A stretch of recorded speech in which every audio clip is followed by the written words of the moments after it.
Hello, my friends. It's been pretty incredible watching how Democrats have reacted to Donald Trump's victory, the moves he's been making. And so I just want to start very simply with we've all watched their polling collapse, their narrative collapse. And there's a recurring theme in media right now that there's no explanation. None of it makes sense. But also at the same time, Democrats have no message. They don't know what they're protesting against. So they're going to go with they like fraud and abuse. Let's put it this way. Even if they were right about Elon Musk, people don't like waste, fraud, and abuse, and they've positioned themselves against the narrative. And so simply put, Trump controls the narrative. The narrative machine is broken.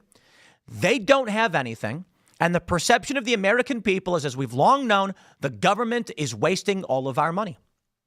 So when Donald Trump comes out and says, we found fraud, we found waste, and they start naming these programs, what happens? Well, the American people get pissed off because they can see their grocery prices and they can see the reporting.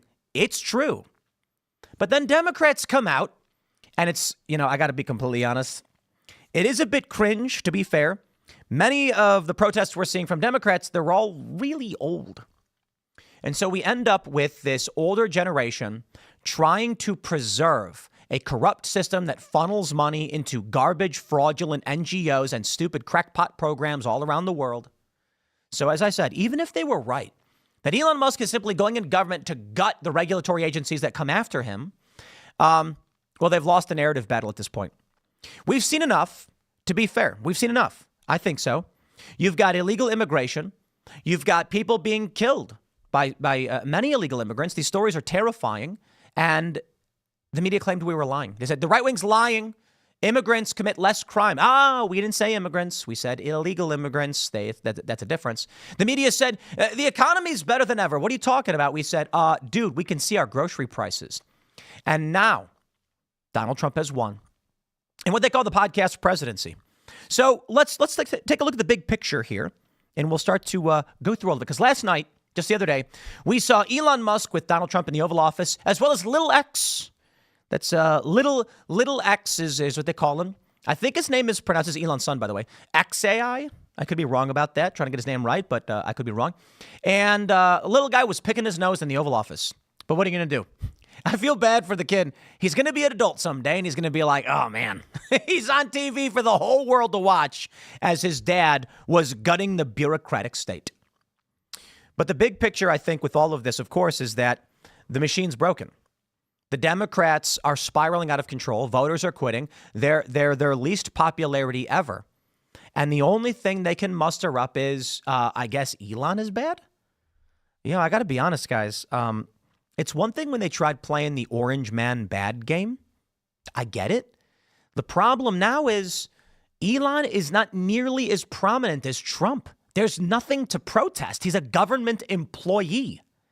So you get people like Schumer and Elizabeth Warren and Maxine Waters coming out being like, Elon is bad. And it's like, okay, well, Trump could fire him, I guess. Could you imagine if every Democrat came out and started protesting, just like John Smith, the head of, insert department, and being like, we don't like this guy. You'd be like, well, he's not an elected official.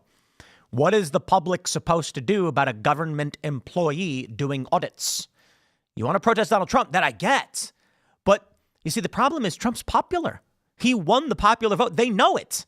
So what they're trying to do now through their Elon derangement syndrome is target Elon. The only problem is there's no voting Elon out. To be fair, there's no voting Trump out.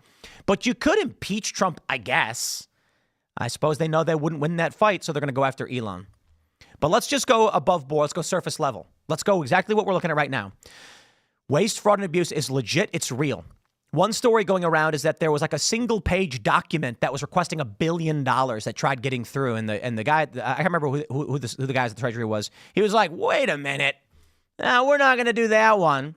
But all the rest are fine. That's what we're actually seeing being worked on. So I have questions. I do. About where we go as a nation if the Democratic Party has become gutter garbage and they have nothing to protest. But, I got some videos to show you that are going to make you laugh. Maybe cry. I don't know. But we'll talk about the current state of the Democratic Party. People are quitting, and Elon Musk is their scapegoat. Before we get started, my friends, head over to castbrew.com. Hey, we got coffee, and it is good. It is good.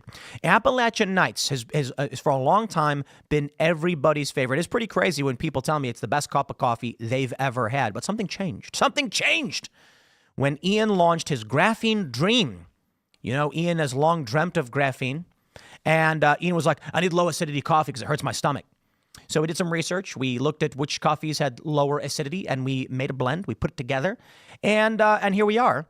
And now people are saying it's fantastic. You know, some people are saying, like, I like to work out and I want to have some coffee, but it'll upset my stomach. This one doesn't. So Ian sold over a year's worth of coffee in a month. He's sold, I believe, like a year and a half worth of, and what I mean like a year's worth is our average sales over the past, Casper's been around for a couple of years now, and it's absolutely insane the amount of Graphene Dream this man is selling. Y'all are putting Ian through college. I mean that figuratively, but you do know he needs it.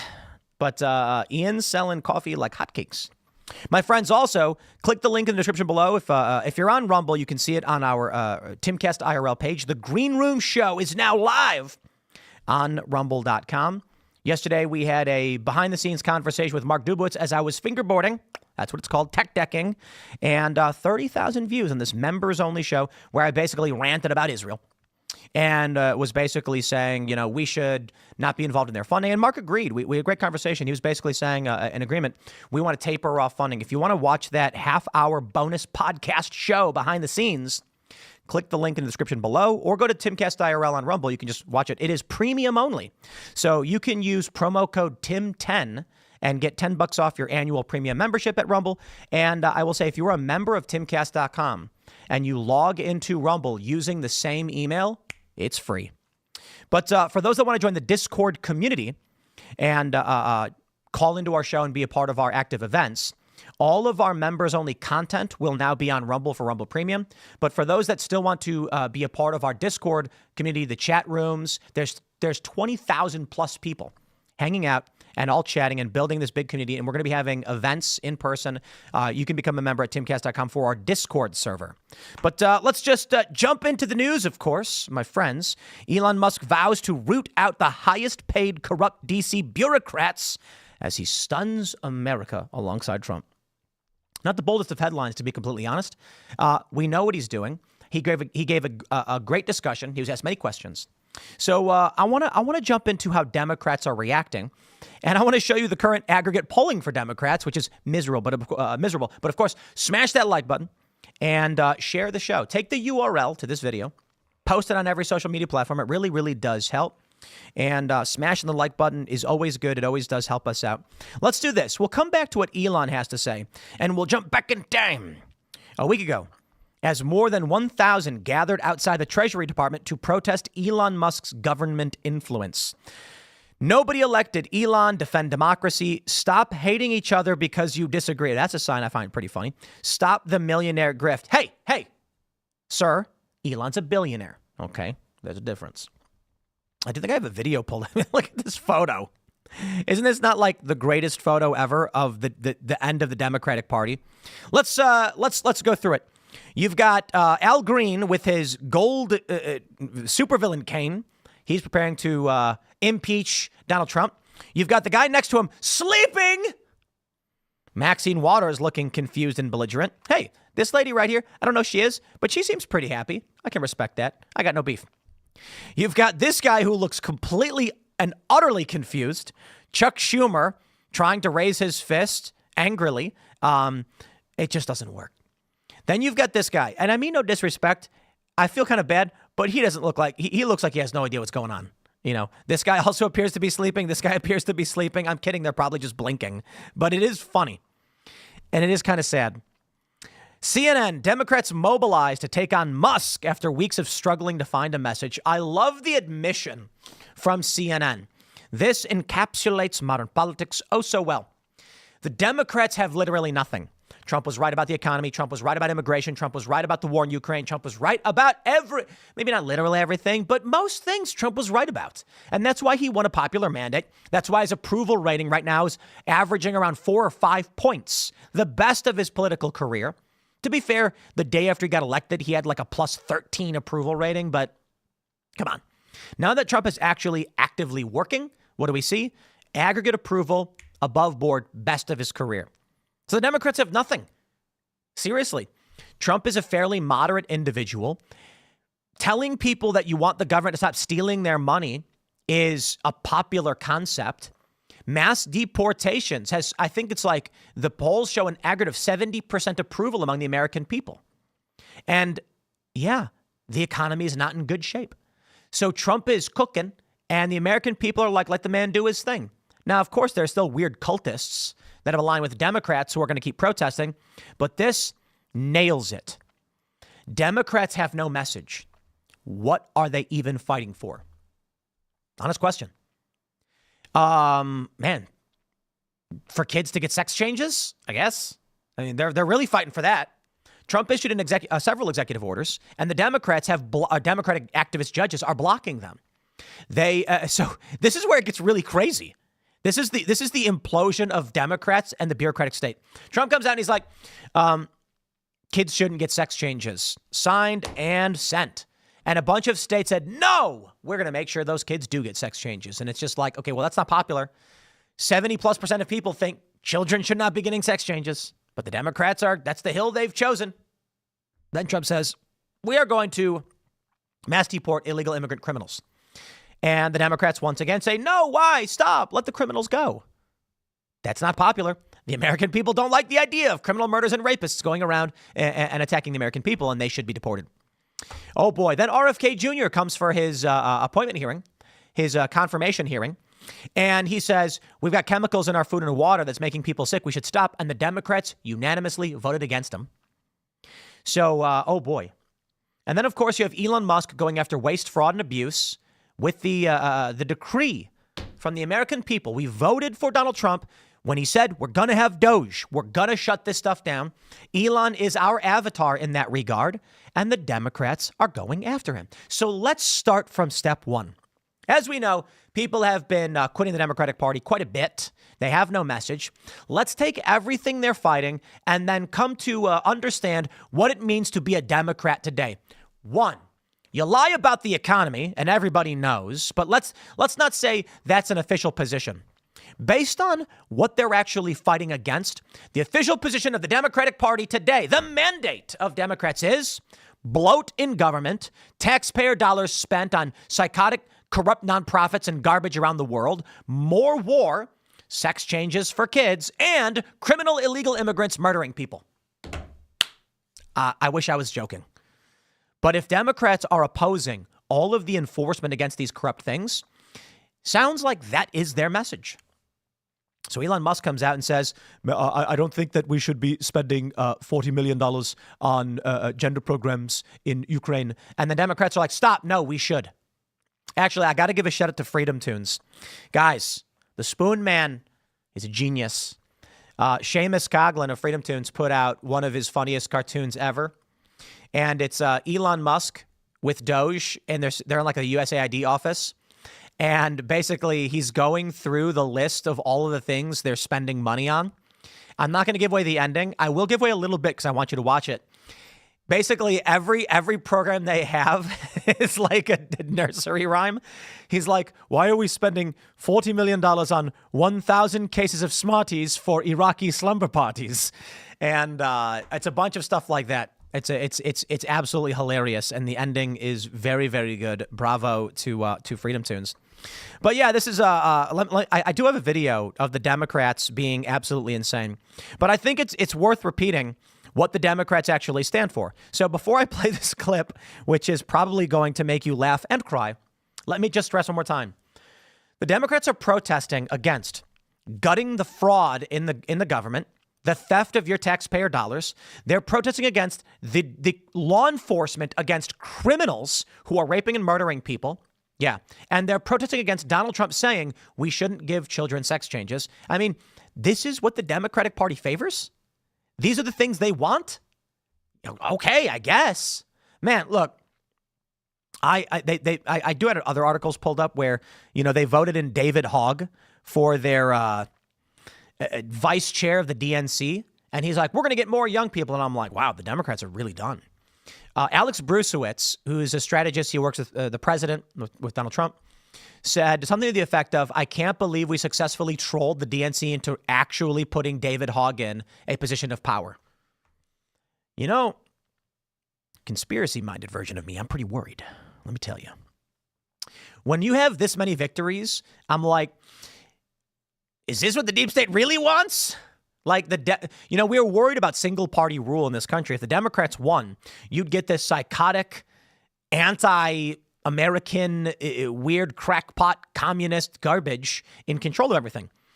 But because of their crackpot garbage, the Republicans might end up sweeping every election for a decade. If the Democrats aren't adapting, they're not adapting. And this is crazy. We said at the election when they lost, we were like, wow, maybe now the Democrats may begin to moderate.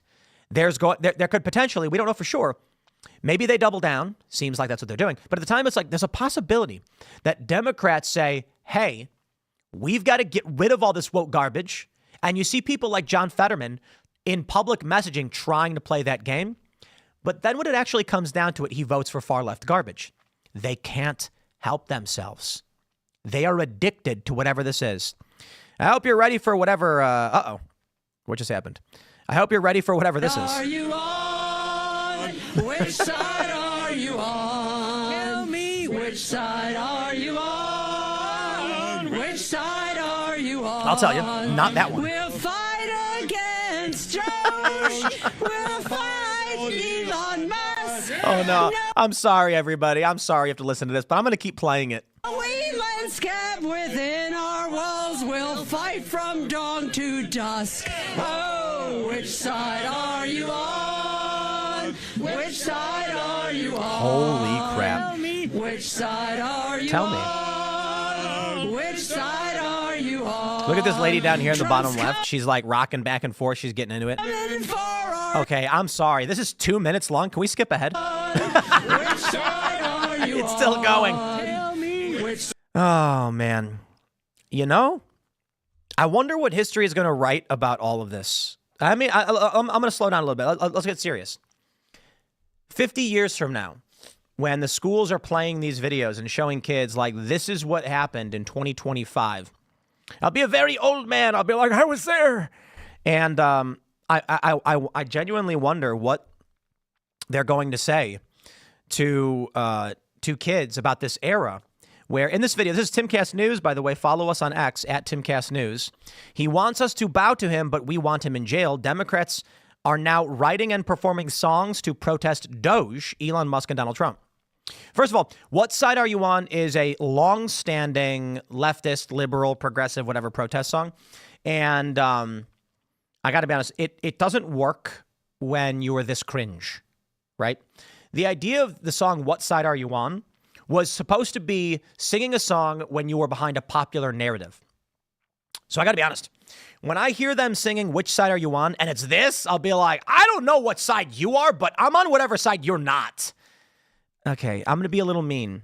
This is a bunch of it's a bunch of boomers. Okay, I'm not blaming all boomers. I know, boomers, you're listening. We love you. You made Star Trek The Next Generation the greatest thing ever. Voyager was okay. But these people, these are your liberal family members who can't absorb real information. And so they sit here singing. It is cringe. And what's going to happen? So, who am I, huh? This Tim Pool guy wearing a beanie and a hoodie, skateboarding like some kind of rapscallion. Well, there is something to it, I guess, in that, look, man, I'm just going to do my thing. The question is, what does it mean to be cool? Cool. It's funny that we use that word. It means cold. And you were chill, right? You were relaxed. You were confident. You weren't agitated and shaking. And that was cool, man. He's cool. Why do young people want to be cool? It's a positive attribute.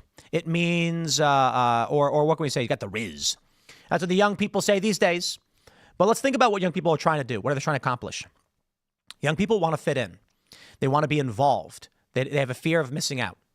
So I'm gonna throw out to the Democrats. Thank you so much. Please keep doing this. Why? Because right now we have a young, impressionable generation, and young people are trying to figure out how to navigate this world, succeed. So here I am. I'm going to be 39 in 1 month. And I've thought about when I was younger, what motivated me and why I did the things that I did. And I thought about where I am today and how the things that I do are actually quite different. 39, think about that. Middle-aged, it awaits. You know, a lot of people have said, no, Tim, you're not middle-aged yet. You have a couple more years. And I'm like, yeah, no, I get it. But I may not be at the top of the hill, but, you know, I'm getting there, right? Come on, I'm almost 40. It's an old man. Not really, you know, but middle-aged. When I was younger, it was adventure. It was drive. I was bouncing around the country, eventually bouncing around the world, seeking out blood and treasure, as the saying goes. Not literally, but it means success. It means prize. It means advancement. And these days, I'm in the same place. I'm in the same place. I thought about how we motivate a younger generation to embody merits, responsibility, the drive for progress, and all of these things. And what do I see? The Democrats are not something you want to be. They lose. They don't have access to wealth, fame, money, blood, and treasure, as we used to say. They just lose and they lie. So here's the simple form of things. When it comes to politics, we're largely looking at a rudimentary concept of what conveys emotion. Nothing too complex. For a show like this, maybe it's a bit too esoteric for the average person, and I don't mean any disrespect, but we get into the nitty-gritty of things. Sometimes you have to be really involved to understand what you're watching. I imagine if the average person tuned into the show, they'd look at this and be like, I don't even know what the picture of. And so that's why people like Barstool Sports, for instance. I'm a big fan, actually.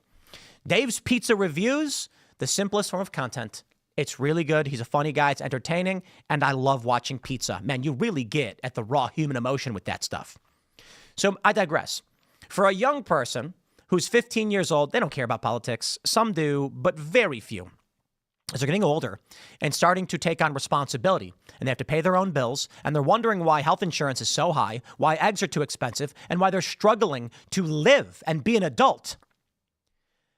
You have in the earliest form a young person looking at what is simple. Are they cool? What does that mean? Do people look up to them? Do they succeed? Do you want to replicate what they're doing? When young people look at what Democrats are today, I don't believe there is going to be a 15-year-old who sees this photo and thinks, one day I want to be Chuck Schumer. But then I throw it to Elon Musk, who's standing there with the dark MAGA hat on, dressed down a little bit, not like bad, but he's not wearing a suit or anything. He's the richest guy in the world. He's planning to go to Mars. He builds spaceships. He catches spaceships. And I'm like, you know, Elon Musk, I would not describe necessarily as the coolest guy in the room, but let's be real. If we were going to do a cool factor, meaning like, do you inspire confidence? Do people look up to you? Elon's up there. We wouldn't put him in the cool category of celebrity rock star or anything like that, but there's a lot of young people, guarantee it. They look at Elon and they think, man, I wish I could do something like, maybe I wouldn't act so weird and jump up and down like him, but imagine being the richest guy in the world standing next to the billionaire president. You have just successfully caught, literally as a rocket ship 30 stories tall was coming in, you caught it. And people are crying at technological marvel. Elon Musk does inspire confidence. So I think it's fair to say the understanding of cool, which is more charismatic. Are you a charismatic leader marching in front of everybody? You know, Elon, I'm not trying to be mean, Elon, but you're left wanting in some of those departments. But in terms of capability, success, and advancement, he's got it in spades against the Democrats. So I'm happy to see the Democrats are doing this. Please keep doing it. Because a younger generation is going to look at what the Democratic Party is and what they represent, and they're going to be like, cringe. That's the simplest way to put it. The Democratic Party is cringe, and Elon and Trump are based. Based does not mean you are the coolest guy wearing like a studded leather jacket riding a motorcycle. No, it just means that you're basically doing good and it's accepted, and cringe is, you know what cringe means. Like, we're embarrassed for you. But I don't want to leave it there. Let me show you where Jimmy Kimmel is. Jimmy Kimmel. This one's only 20 seconds long. Let me ask you. I want you guys, you can comment this one. Jimmy Kimmel has complained about basically everything that Trump has ever done. This is supposed to be the entertaining, successful element the Democrats have. And, you know, Jimmy Kimmel's not supposed to be a Democrat, but he is. Late night TV hosts are supposed to just poke fun at the system, but they don't. Jimmy Kimmel is basically he's just a Democrat activist. Okay, so when we look at Chuck Schumer and these other Democrats rocking back and forth singing, which side are you on? And we're all like, yay, I don't want to be whatever that is. Some young people might be like, one day I hope to be a comedian famous and on TV. I'm sorry, though. I think it's fair to say Jimmy Kimmel's got substantially more charisma than Chuck Schumer. It's still going to leave us wanting. Why? The other problem here is when you have no message, the only thing you can protest against is success. And Trump is successful and popular. So I'm going to ask you now, what do you think Jimmy Kimmel's about to complain about? I gave you a hint already, but comment. What do you think Jimmy Kimmel is going to complain about? If you would have guessed that Trump is doing well and working hard, you'd be right.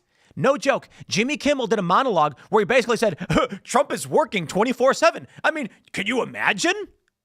Seriously? Jimmy Kimmel is telling a generation, well, he's not talking to that many people. His ratings are in the gutter. But he's basically telling his audience, ha, ha, ha, ha, Trump is so dumb. He works? Wow. Here's the clip. It was a busy day for Donald Trump today. He was on TV from morning until night. It's like the Jerry Lewis telethon with this guy. All day, reporters in there he's taking questions, he's having meetings, he's tackling all the most important stuff. He did the same thing yesterday, all day. He canceled the penny, he changed the Gulf of Mexico to the Gulf of America, and he finally got tough on paper straws. It was a busy day for Donald. Heavens me. Heavens. Imagine coming out and being like, could you imagine this guy giving press conferences every day, letting the press know what's going on, signing executive orders, doing what he promised he would do to the point where the American people, when polled, say Trump is keeping his promises and his approval rating is through the roof. I mean, what a loser. Jimmy, it's so hard. I feel bad for this guy. You backed the wrong horse. You know who else backed the wrong horse is Taylor Swift. Oh, yeah. I'm really excited to get into the Taylor Swift story. We tried to when Milo was here. But I think, we had Milo on Timcast IRL. The full episode is up on Rumble, of course. And Milo's very funny. So when we were filming the Green Room show, which the previous Green Room episodes are on timcast.com. All the new stuff is going to be on Rumble Premium. And we're going to try and move over as many as we can as quickly as we can. It's a lot of work to move and re-upload everything. But when Milo was here, I told my crew, start filming right away. Because Milo is absolutely a hilarious guy. He's very funny. He's witty. He's got great jokes. But the thing about Milo on a talk show is that Milo has a lot of ideas to express. And I mean this with all due respect to Milo. It doesn't convey itself well in a topical news program as much as it would in a genuine conversation with Milo. So we wanted to talk about the Democrat response to Taylor Swift getting booed. And I don't think we got all of it out there. So I am going to pull this up because she backed the wrong horse. Before we do, though, I have the Civics polling for the Democratic Party. I love Civics. They're a great polling agency because they basically have the polls going on forever. So the Democratic Party ratings with 517,745 responses goes back to January of 2015. It's great stuff. Great stuff. So the Democrats at the start of this were 41% favorable. We get it. Even people who vote Democrat might necessarily like them. And then you can see these milestones in these dates. Notably, Biden exits presidential race. When Biden left, approval for the Democratic Party went up. And there was this little grace period until Election Day. Not Election Day. Sorry. It's what do we have here? The DNC. When the Democrats unilaterally chose Kamala Harris, their approval rating tanked. Right now, it is almost at the lowest point it has ever been in Civics aggregate.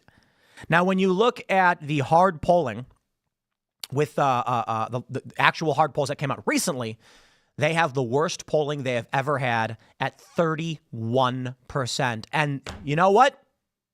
The Democrats said, I got an idea. Let's bring David Hogg on because he's popular. From Politico, why some centrist Dems fear David Hogg could do more harm than good. I've been having a good time these past couple of weeks, my friends. I tweeted out that Donald Trump's first month was the best month of my life. And it had only been a week and a half. And so I got a variety of responses. Some people were like, Tim, it's been a week and a half. Calm down. My favorite was when someone was like, what has Trump even done to make this the best month of your life? And my response was, I got married. I didn't say Trump did anything. Trump's first month was my best month. Everything's coming up Milhouse. Come on. No, but in all seriousness, Trump has been taking decisive action on immigration. I absolutely respect it. People of Chicago, New York, LA, Martha's Vineyard have been deeply upset over Joe Biden opening the floodgates and telling illegal immigrants to surge the border, allowing migrant caravans in, and then CBP helping facilitate that. Trump's turned that around instantly. Pete Hegseth. I am so excited for this guy. Look, I didn't know too much about him. I'd watched him on Fox and Friends periodically. Seems like a good dude. Don't know a lot about him. I don't immediately just come out and accuse people of being evil right away. I won't do that for a Democrat, although I don't trust the Democratic Party. So when he was chosen, I said, the one thing I can tell you, it's really simple, is first, I trust Donald Trump to pick somebody who's going to be loyal. I trust Trump to pick somebody who's going to oppose the wokeness, and Hegseth has done just that. He's a real boots-on-the-ground guy, and you know what they hated about Hegseth? Is that he wasn't one of these military-industrial complex shills. He was an actual vet who worked with nonprofits to help veterans, and I love this. This video came out the other day where he was in, where was he? I don't know. He was doing PT with actual troops. I love it. But the best thing is, with Elon Musk's Doge and Pete Hegseth as SecDef, he said, we welcome Elon Musk to come and audit the Pentagon. And you would not get that with his other military-industrial complex stooges. So I'm excited for the people Trump has chosen. So these past 3 weeks, in all seriousness, they're trying to block Tulsi. They're trying to block Kash Patel and RFK Jr. I'm done with these games. Not much I can do but complain on the internet. But seriously, they delayed Tulsi Gabbard's vote because it snowed a little bit. Yeah. Okay, come on. So I believe we're live right now. But in a half an hour, they're supposed to vote on Tulsi Gabbard. The Republicans better bring in Tulsi Gabbard. She is fantastic. I've been a fan the whole time. She called out Hillary Clinton, supported Bernie. I was right there with her because I was for Bernie at the time. Bernie betrayed all of us. And where did Tulsi Gabbard end up? Though I disagree with her endorsement of Biden, she really tried to help the Democratic Party and keep them from going nuts. But they went nuts anyway. I donated to her campaign, the maximum, because she's the last sane Democrat at the time, I guess. Not only was she was in the National Guard. I believe she was a major at the time. I'm not sure what her rank was. But I'm like, I respect it. I disagree with her on some issues. But this is the moderate, sane Democrat personality that we need. Now she's going to be director of national intelligence, and I am all here for it. And of course, the machine state, the Democrats, are opposing her. So let's look at what we've got with Donald Trump. RFK Jr., Make America Healthy Again. He's my guy. You know, look, I wasn't going to vote for him for president, though I largely agree with him on so much. I don't like the weird woke stuff he tried playing early on. He's a Democrat. I love protecting the environment. I really, really do. I love the outdoors. I think we must be good stewards of the earth. I don't think Democrats are. I think they're lying. I actually think when Republicans say drill, baby, drill, they're better stewards of the earth than the Democrats really are. So I respect RFK Jr. on the Maha stuff. Probably one of the most important issues to me is the health issue. The garbage in our foods, the chemicals, the dyes, the sugar, all of the nasty garbage. I am sick to my stomach seeing these stories about people who take drugs to try to lose weight. They're blocking him. Kash Patel. Did Kash Patel say abolish the FBI? No. He said, let's get the FBI to go solve crimes and to do their job as law enforcement. As cops, they're cops, go solve crimes. You've got a lot of anarchist, libertarian types who are saying abolish the FBI outright. Kash is moderate. He's saying have them do the work they're supposed to be doing. I respect that. He's been absolutely fantastic. Plus, his confirmation hearing was masterful. That dude, he knows how to do his job. So I'm looking at everything Trump is bringing to the table, and it is absolutely fantastic. So in all seriousness, let me say it like this. The first 3 weeks of the Trump administration have been the best I have ever seen any president do in my lifetime. He has exceeded my expectations. I thought he was going to be marginally good because of what he did in his first term with Bolton and Pompeo and things like that. Trump came in this time around and said, the times they are a-changin', and we are getting excellent presidential action. Don't get me wrong. These judges are trying to block him, but I don't blame Trump for what the deep state is going to try to resist. I respect the moves he's making, and I'm a big fan of Elon Musk. I'm going to say this, my friends. Elon Musk is a guy who, let's be real, is worthy of deep criticism. Elon, I hope you hear it. There's a lot of things to criticize you for. But I'll tell you this. No one is doing more important work than Elon Musk. And I don't care if Democrats are going to try and claim like, oh, you're sucking on his boots, man. You're a loser. You're licking his feet, blah, blah, blah. Let me just tell you, Mars colonization, deeply important. Some of the most important work being done for this planet and for human civilization is reusable rockets and human space exploration. Asteroid mining, Mars and moon colonization, moon bases. What is the Artemis Project? These are the things that they're going to do. Two things. Make sure humanity can't go extinct in the event of a catastrophe on Earth. Okay? Making us multiplanetary in any way means we are extinction proof. Not literally, but you get my point. It makes our species resilient. I respect it. But here's the reality. The research being done by Elon Musk because he wants to go to Mars is going to create a net benefit in every other technological field.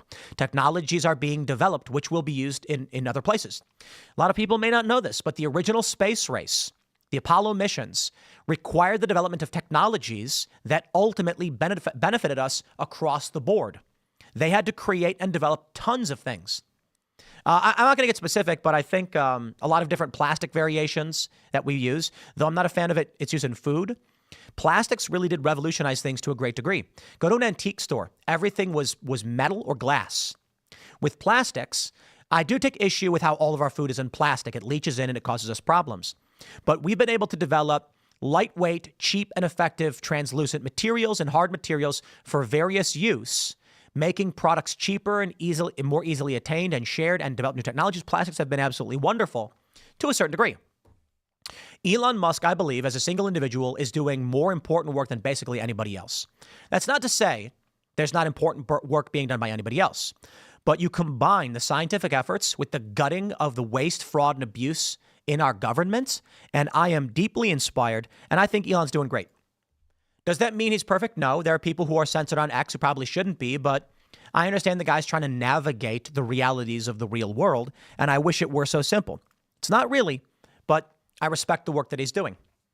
I digress.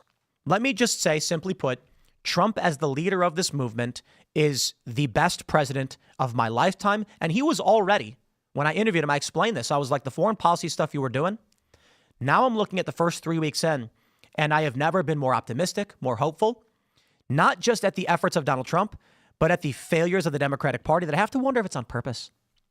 Politico reporting that centrist Dems fear David Hogg could do more harm than good. He already did.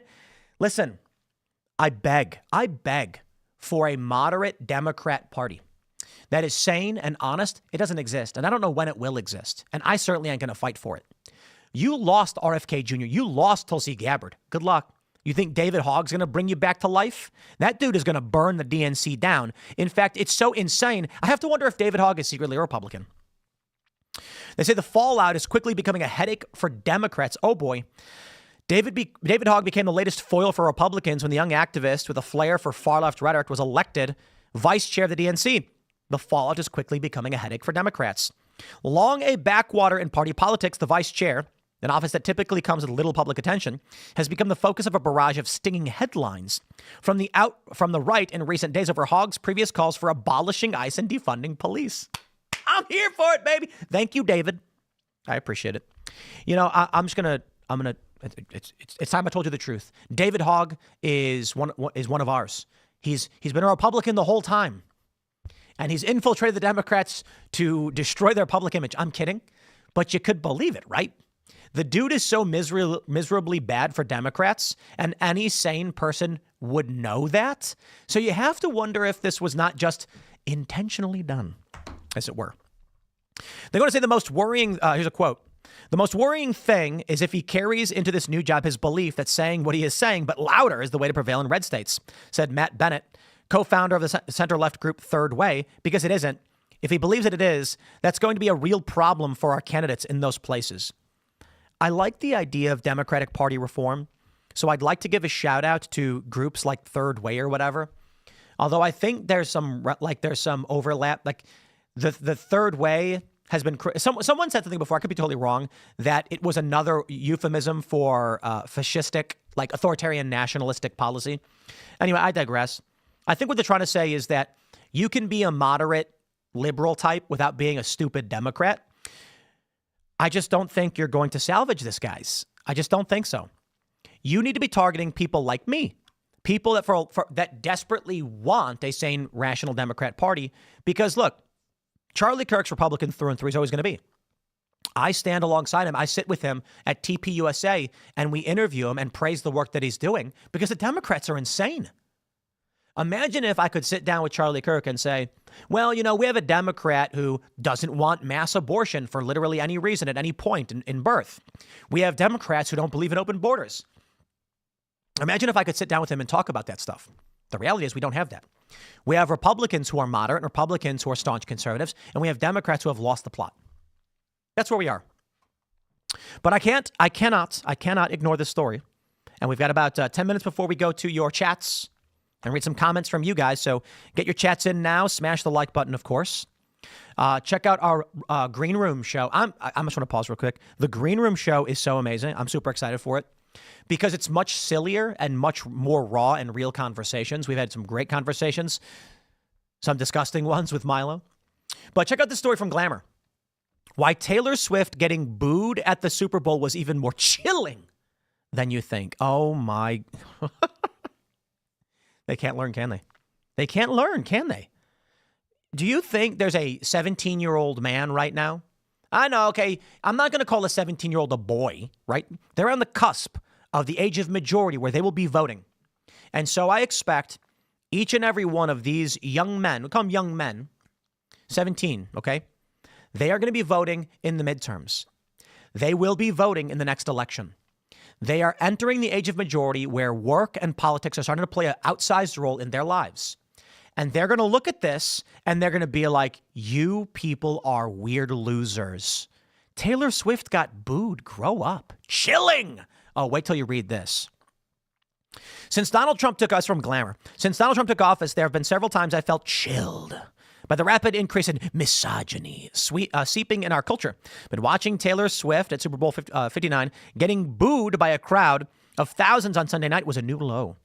It was just a football game, people might say, or Swift, who is famously dating Kansas City Chiefs tight end Travis Kelce, got heckled by some rowdy Eagles fans excited to be at the biggest sporting event of the year. So don't take it so seriously. But I was there at the game. When Swift's face appeared on the Jumbotron, an almost instant and distinctly male dissent erupted around me. Swift, of course, was there to support her boyfriend and was far from the only celebrity in attendance. In fact, the screen showed a new famous person, McCartney and Hathaway, Lady Gaga, nearly every time there was a break in a play when virtually no response from the crowd. Swift was different. As soon as she appeared on screen, the crowd seemed to delight in jeering and heckling her, and the mood shift was palpable. I watched in real time as Swift, alongside her friend Ice Spice, took in the response, her brow furrowing in confusion and then apparent discomfort. Looking at the camera, she distinctly said, "What is going on?" And girl, same, because we were all wondering what the hell was happening. I can tell you. She said Kamala Harris was calm and better than Trump. She made a heavy endorsement, and many others knew they weren't getting involved in that. But hey, you backed the wrong horse. Everybody's mad at you about it. Glamour wants to call it misogyny. Ain't nobody was booing Anne Hathaway or Ice Spice. They were booing you, Taylor Swift. But wait, there's more. From the New York Post. Travis Kelce's reaction to Taylor Swift getting booed at Super Bowl 2025 revealed. Let me just play this. I know many of you have probably seen it, but it bears repeating.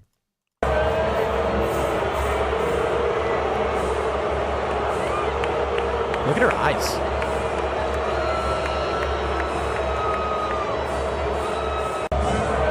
It looks like she said, "What is going on?" They're booing you. They don't like you. They don't like you, Taylor Swift, for a variety of reasons. One is they don't like that she's become a centerpiece of football simply because she's dating a guy in the Chiefs who got obliterated in the Super Bowl, mind you. Take a look at this. Travis Kelce reportedly felt, quote, helpless after his girlfriend Taylor Swift was pelted with boos during the Super Bowl 2025 matchup between Kansas City Chiefs and Philadelphia Eagles. On Sunday, the 14-time Grammy winner and 35 years old appeared in the Jumbotron and was booed. Quote, Travis was aware of Taylor getting booed and he felt helpless. Seeing the look on her face got to him. He always protects her and it broke his heart. He was already having a tough night, and the fact the stadium was predominantly Eagles fans didn't help. Travis knows that this hurt her, and anyone can see this. The insider claimed that many Eagles fans feel that the Fortnite singer is a traitor of sorts, given that she's from Pennsylvania and a former Birds fan. A lot of people pointed that out. They said the booing was from Eagles fans because they feel like she betrayed them. Yeah, okay, sure, whatever, dude. Probably, I don't want to dismiss you guys, but I think a lot of it has to do with she represents Kamala Harris. That's who she chose. That is the horse that she has backed. And she's going to get booed because of it. And that's ultimately where we end up. The chilling booing of Taylor Swift. My friends, there is still so much ahead of us. Can you believe it's only been, what are we going on, 2.5 weeks, 3 weeks? 3 weeks. We're nearing Trump's 1-month anniversary. The first 100 days, they say, will be tremendous. And it's been amazing. Trump got a falsely imprisoned guy from Russia returned just the other day. He's negotiating more peace. The conversation yesterday we had is this. And let's break it all down. In this world, we have enemies. China certainly wants to see us crushed. They want to exert influence. They wanted to take the Panama Canal. Trump is reversing these things. The war in Ukraine threatens to destabilize the planet.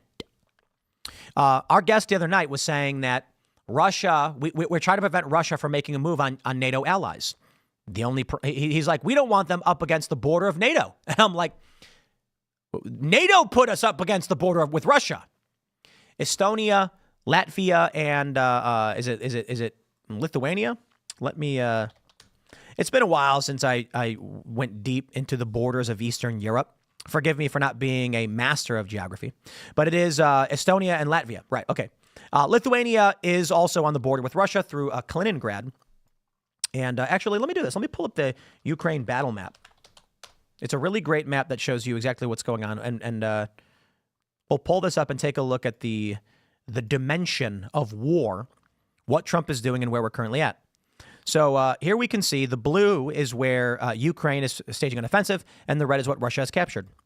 So I don't want to get too much into the nitty gritty of Ukraine conflict, but here's Estonia, here's Latvia, Lithuania. You can see Russia is right here. Did you know that? That north of Poland and southwest of Lithuania was Kaliningrad, a Russian oblast? Crazy, right? It's a piece of Russia that has never broken away. The argument from Mark, and with all due respect, he was a nice guy. I'm not trying to rag on the guy, was that if we don't go to war in Ukraine, support the Ukrainians, Russia would be up against our borders. Estonia and Latvia are NATO countries, and we did that. So we're already on Russia's border. Now I think we're bringing in Sweden. We brought in Sweden and Finland. I don't know. It's been a while since I tracked this stuff. I do not believe Russia is going to take Ukraine and then invade Poland. That seems silly. In fact, our involvement in the Ukrainian conflict and our pressure on the Ukrainian government to get them to join NATO and the EU exacerbated the conflict with Russia because Russia has a warm water port in Crimea, which is where their Black Sea fleet is located in Sevastopol. So when the U.S. and NATO started making these moves in Ukraine, Russia said, you want to play ball, we'll play ball. I don't think Putin's a good guy. I think he's a bad guy. And I think for the most part, he's responsible for starting this hot conflict. That being said, we should not be involved in the hot conflict. It's going to put us on the brink of World War III. We're on the brink of World War III. I look at Donald Trump negotiating peace and trying to bring an end to this war. Pete Hegseth recently said that a return to Ukraine's original border is very unlikely. I predicted this. Not that I'm a smart guy or anything. I'm not saying that. I'm saying when I look at that battle map, I can see what any average person can see. And that is Russia has taken the land bridge to Crimea, and they will not tolerate a Western power that takes Sevastopol from them. Certainly, they can start building other ports in their access to the Black Sea, but Crimea has long been their base of operations. They've got materials there. They've got data, information, intel, infrastructure, etc. They ain't walking away from that.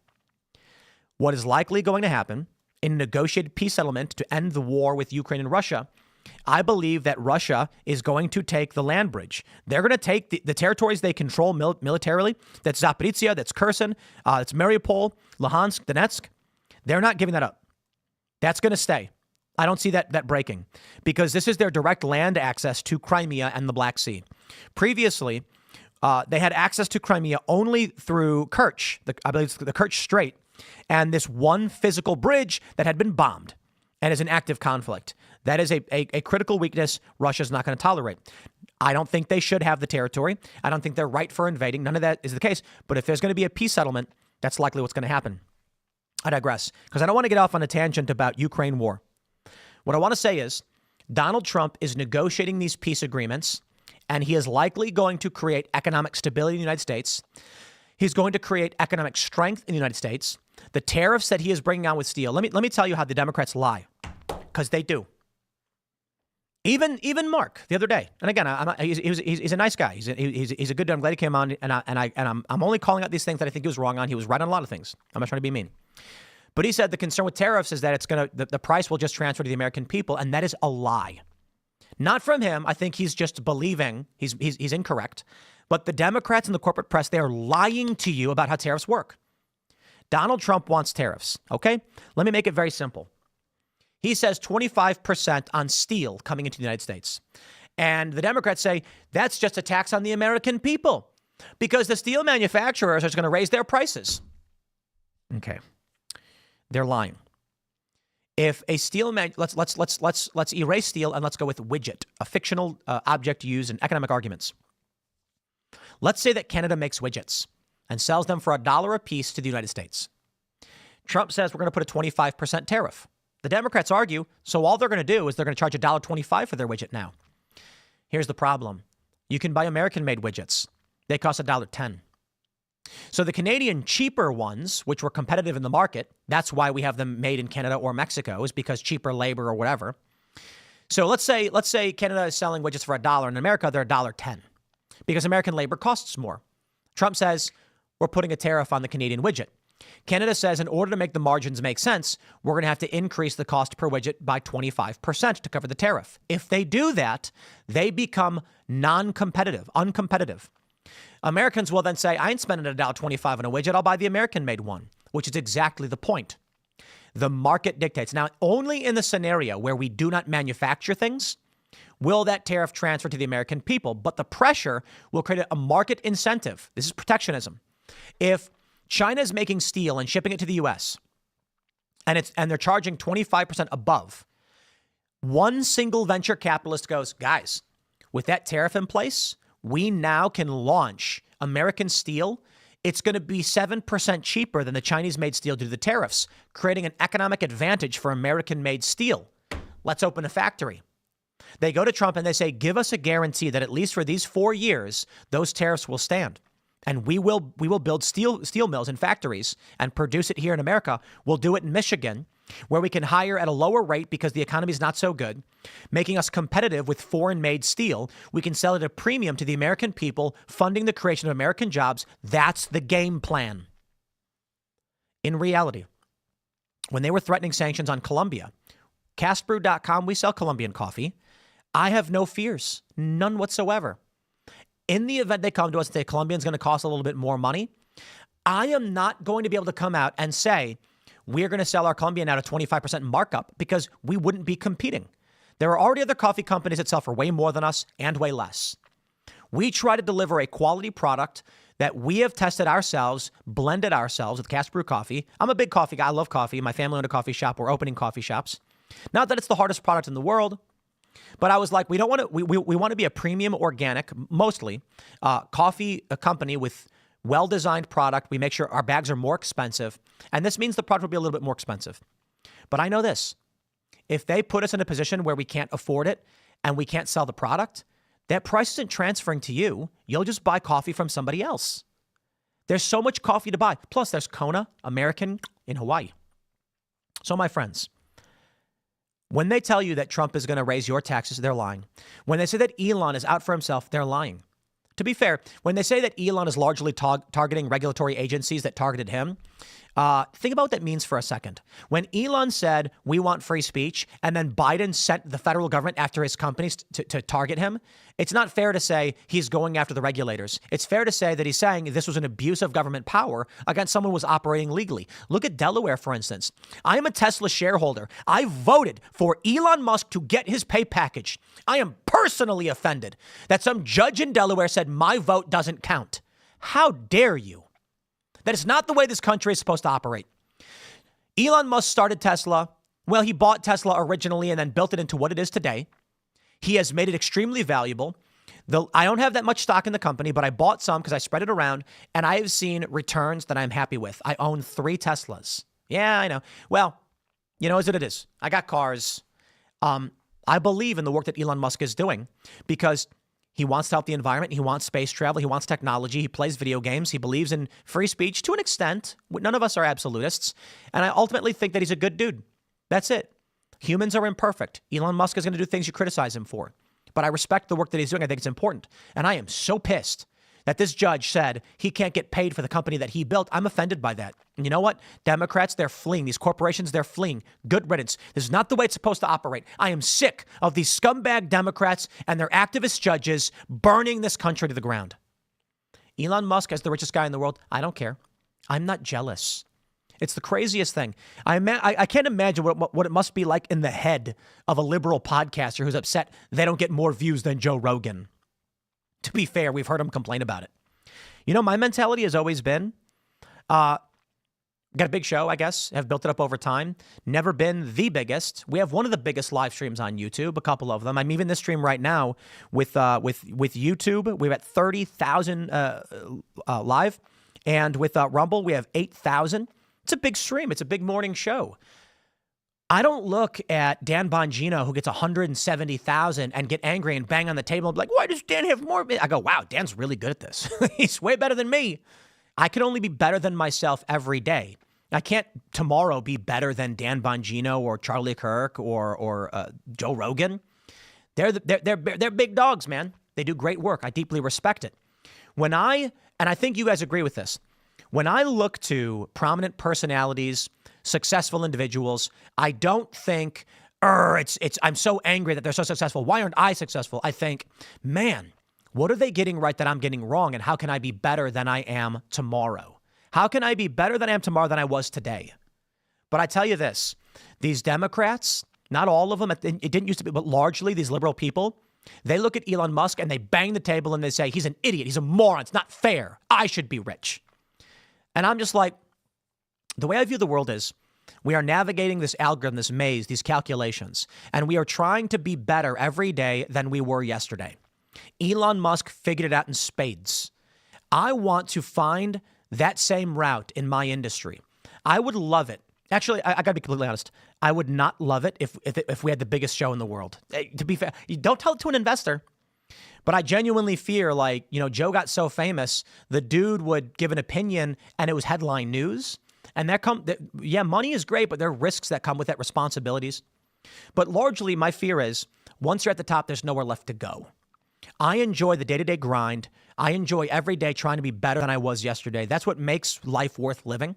And so the reality is we strive to be the best. But ultimately, my point is this. There's different ways to view the world. And ask yourself this question. Are you someone who looks at who you are today, looks up to other people, finding their success and thinking to yourself, how can I be better? How can I be as good as they are? I look to, with Dan Bongino, him getting these massive numbers, 170, 190,000 live viewers. And I can see the comments. It's legit. You can see the chat is impossible to follow. And I'm like, I got to figure out how I can be better so I can be more like him. And that means maybe it's just that he's got a more broadly appealing opinion. I can never do that. I'm going to tell you exactly what I think. And if it differs from these other big streamers, that's the way it's going to be. I look at Joe Rogan. I'm not going to be Joe Rogan.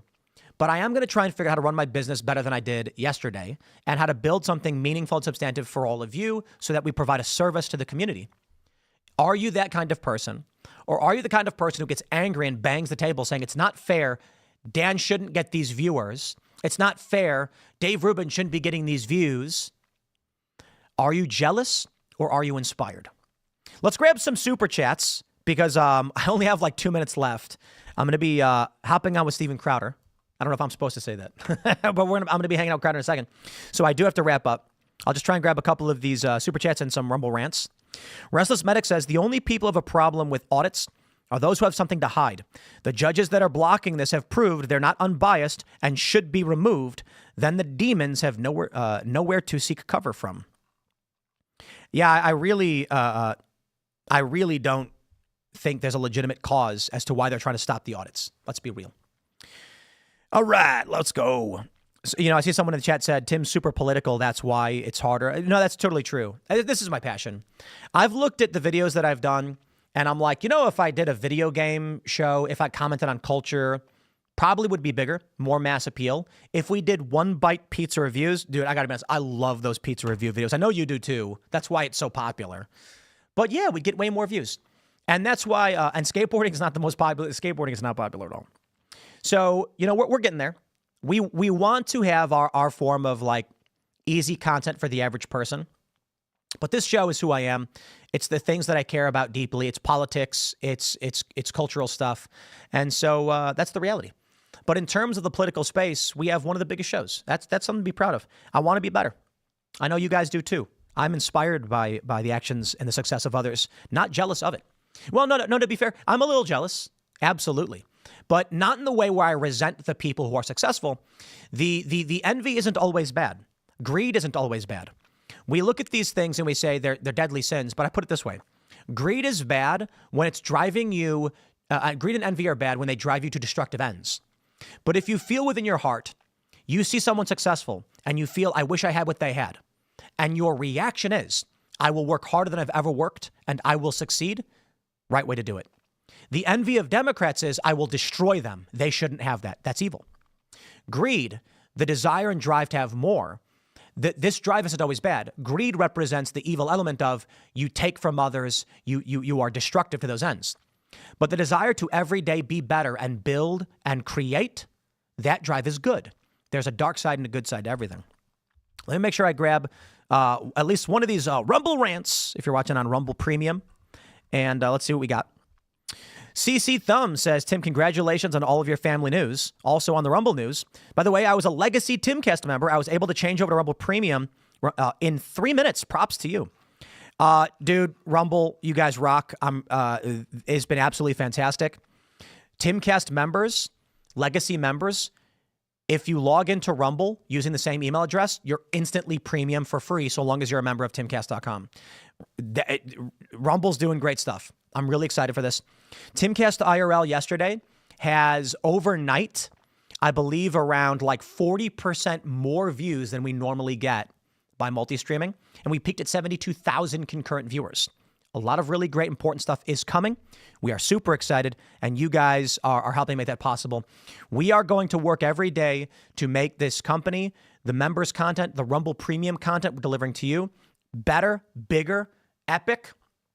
And with Cast Brew franchising in play, I'm hoping that one day when I die, I will leave behind something that shows that will inspire the next generations to be honest, to believe in hard work, not to be envious to destructive ends, but to be inspired to do better than you did yesterday. I know you guys all agree with these ideas: meritocracy, success, and hard work. When you are successful, you will stand alongside the giants you once envied, not as adversaries, but as champions. So I'll say it once more. When I look to these bigger podcasters and streamers, and I can feel in my heart, I wish I was as successful as they are, I'm inspired to work harder. I'm not hoping they fail. I'm like, man, I got to figure out how to do that too. I know I can be better every day. Maybe it's because I watched Dragon Ball Z as a kid. No matter what happens, Goku's always getting stronger. Just stronger and stronger and stronger, and skateboarding. But I know that you guys can be better than you were yesterday. And I hope that is a component of the story we leave behind.